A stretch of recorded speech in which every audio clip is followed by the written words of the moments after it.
Então, começando a segunda parte do vídeo sobre o neocolonialismo ou imperialismo, a gente vai falar sobre a dominação da Ásia, ou mais especificamente, o que houve na China e na Índia.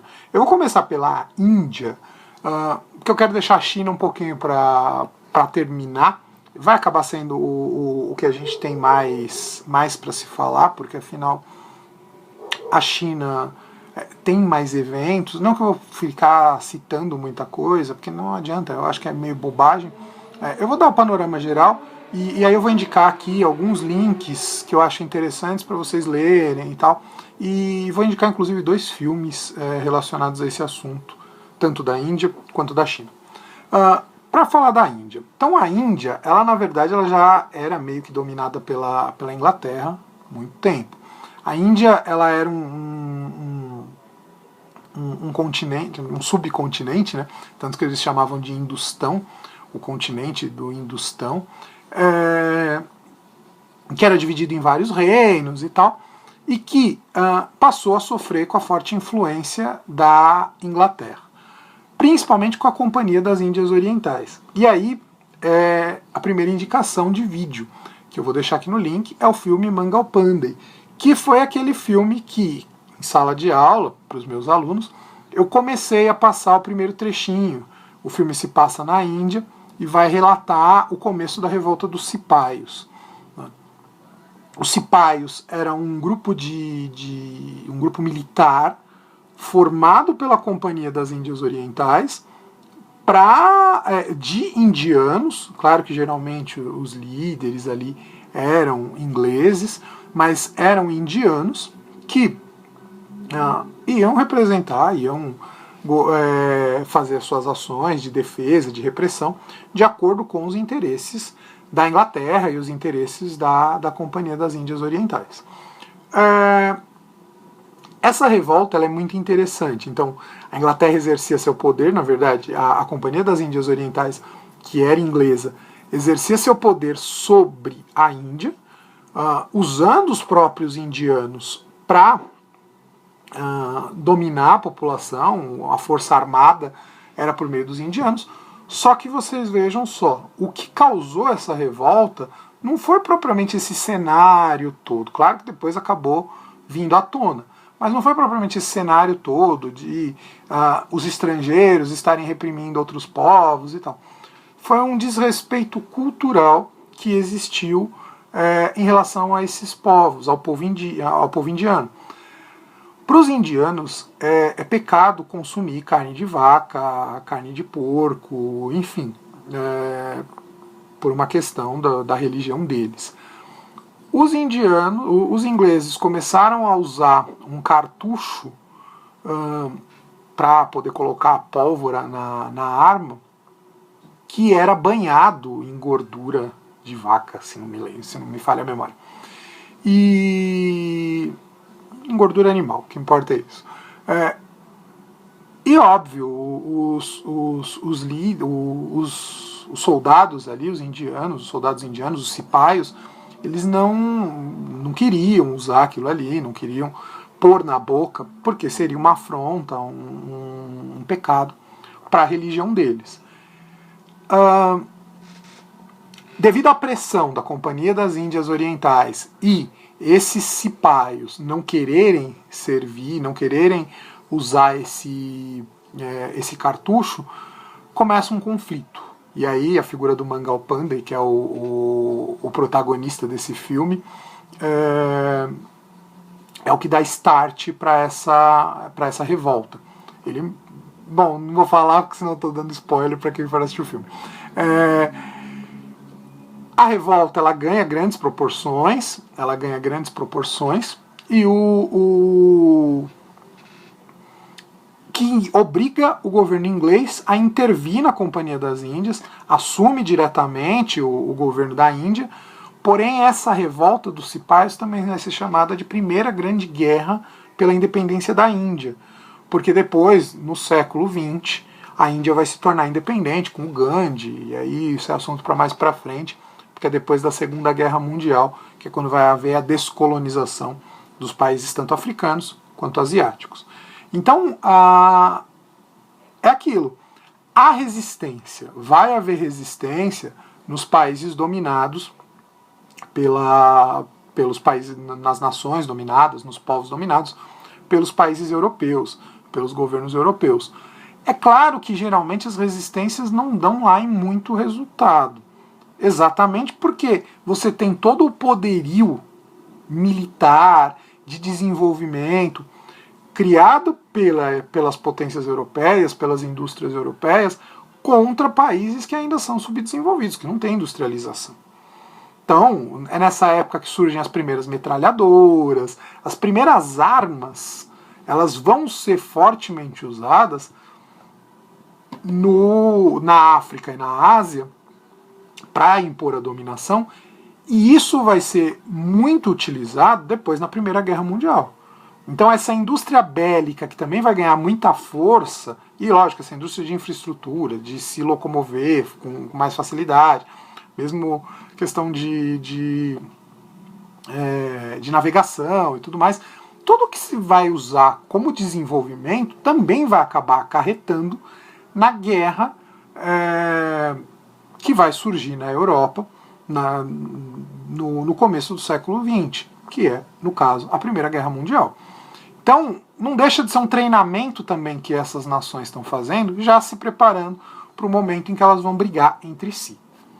E no caso da China? No caso da China, a gente tem as chamadas duas guerras do ópio e a revolta dos Boxers. São os três eventos aí que eu quero... Na verdade, quando a gente fala guerra do ópio, a gente encara como um todo, mas na verdade é óbvio, é uma só. E na verdade são duas, melhor dizendo, porque elas são separadas até por mais ou menos aí 10, 15 anos. E a revolta dos Boxers é meio que uma consequência de tudo isso. Bom, a China, ela era um império milenar. Afinal, é um país gigantesco até hoje, é um país gigantesco, se não me engano, acho que é o segundo ou terceiro maior país do mundo, não vou saber aí direito, mas a gente pode confirmar depois. E a China é um império milenar, que tem uma cultura, uma tradição gigantesca, um país que, enfim, né, uma cultura, um povo, uma nação que, enfim, teve grande força na história da humanidade, até porque inventou a pólvora, o papel, enfim, tem uma série de contribuições que vem da China, e de repente, chegou no século XIX, os europeus resolveram se olhar para a China. A thumb eu nunca sei, gente, desse vídeo é exatamente uma charge que representa a China protestando meio que ignoradamente contra o que os países europeus estavam fazendo em relação a ela. A gente tem ali as imagens, né? Eu estou tentando lembrar de cabeça, vocês vão só pausar o vídeo que vocês vão conseguir ver. Representam ali a França, a Alemanha, a Inglaterra, eu não lembro qual é o outro país, porque são 4 figuras que aparecem na charge representando as nações europeias. Essas nações, então, se voltam para dominar a China. Claro que o primeiro país a primeira nação que vai se voltar contra a China é a Inglaterra. E o que é a revolta do ópio? O ópio era um tipo de droga que se tinha que se usava com muita força, com muita intensidade durante o século XIX, que era retirada da papoula. A papoula é uma planta que é muito comum ali no Oriente, no Oriente não, ali no Extremo Oriente, né, melhor dizendo, na Ásia, naquela região. Se não me engano, é a planta que é a base para o êxtase, para heroína. É para heroína. Então o ópio era um tipo de droga que era vendido pela Inglaterra. Então as empresas inglesas vendiam o ópio na China. Os chineses começam a tentar proibir o ópio. O ópio era proibido legalmente pela China, só que assim, eles não tinham muito controle. A primeira guerra do ópio vai acontecer exatamente porque os chineses tentam proibir o ópio, e não conseguem. A Inglaterra se volta contra e manda para lá uma tropa, manda para lá uma frota de navios e, enfim, faz o estrago na China, até que chega um momento que o governo chinês se rende e aceita que o ópio possa ser vendido. A Segunda Guerra é porque um carregamento de ópio é pego em um dos portos e é queimado. Aí não só a Inglaterra, mas várias potências europeias, Inglaterra, a França, a Alemanha, até os Estados Unidos, o Japão, formam uma grande coalizão, mandam tropas para a China e óbvio, a China sai derrotada. Na verdade, praticamente, a China fica meio que num vácuo de poder, que vai se dar até 1949, que é quando vai acontecer a Revolução Comunista na China, que também é algo que mais para frente a gente vai falar, quando eu for falar das grandes revoluções do século XX. É interessante a gente pensar numa coisa. A China, então, como a gente vê, é um país que é uma nação, não é muito correto falar de país, é uma nação que durante o século XIX ela está bastante enfraquecida. É um império milenar, mas é um império decadente durante o século XIX. Grande parte da população passava fome, enfim. E por que eu estou falando disso? Porque a gente viu como a China hoje se tornou uma nação importante na história da humanidade, a tal ponto que a gente tem polemizado ao extremo por causa de toda essa situação do coronavírus, da pandemia, que teve origem lá, e existe toda uma polêmica, inclusive, de que de repente a China poderia ter desenvolvido o vírus para dominar o Ocidente ou coisa assim. Eu não vou entrar muito nessa polêmica, porque assim, primeiro porque eu não teria capacidade neste momento para falar algo sobre isso. Aliás, ninguém, acho que nesse momento, tem capacidade para falar algo sobre isso. Segundo, é muito complicado, porque a gente está vivendo um momento da história da humanidade em que existem diversas fake news e tal, então, e disputa é o que a gente chama de disputa de narrativa. Você cria versões de uma determinada história com um interesse. É aquilo que eu estava falando no vídeo anterior. Quando os europeus criaram a ideia de que o homem branco é mais evoluído do que outros, e para assim você dominar o continente africano, o continente asiático, isso é também uma disputa de narrativa. É que os africanos ou os asiáticos não tinham força para fazer o contrário. Falar que o homem negro é mais desenvolvido que o homem branco, ou que o homem asiático, o homem amarelo, né, é mais desenvolvido que o homem branco. Poderiam até ter criado, inclusive os chineses chamavam os europeus de bárbaros, só que não tinham como impor essa ideia. E aliás, quando veio a derrota na Segunda Guerra do Ópio, os chineses foram obrigados, nos seus documentos oficiais, a retirarem o termo bárbaro em relação aos europeus. Então, para a gente perceber como a história é bastante complicada, né? Quando a gente fala de história, as coisas são bastante complicadas. Supondo que a China pudesse ter desenvolvido, como eu disse, não quero entrar nessa polêmica, o corona por uma questão de querer dominar o Ocidente, ou querer dominar... Percebam como é complicado, porque assim, o Ocidente no passado, coisa de 150, 170 anos atrás, o Ocidente no passado dominou a China. E aqui eu não estou querendo dizer que a China está certa, se foi o caso, ou que o Ocidente estava errado, mas essas disputas são próprias da história da humanidade. E é interessante a gente fazer essas análises, a gente fazer essas leituras, para a gente poder comparar os momentos. Não é nem aqui fazendo juízo de valor, que um está certo, que um está errado, que deveria ser assim, que deveria ser assado.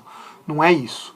É óbvio que se o mundo hoje tem uma grande parcela de sua população pobre, como eu dizia no vídeo anterior sobre a África, é graças à dominação que a Europa empreendeu sobre o continente africano, sobre o continente asiático, assim como sobre o continente americano durante os séculos XVI, XVII, até o século XVIII, que foi quando houve a libertação dos países como Brasil, Argentina e todos os países aqui à nossa volta. Então é bastante complicado, mas é bom a gente sempre ter esse olhar para a gente poder entender, inclusive, fenômenos históricos. Mas volto a dizer, eu nem sou partidário da ideia de que a China pudesse ter desenvolvido o vírus para poder prejudicar a humanidade, para poder se tornar a maior potência do mundo. Não sou partidário dessa ideia, mas como existe essa versão, é importante a gente dar uma problematizada. E por fim, prometi falar a revolta dos Boxers, né, também falar rapidamente. Ela acontece mais ou menos ao mesmo tempo que está acontecendo a revolta dos Boeres lá na África, que eu citei no vídeo anterior.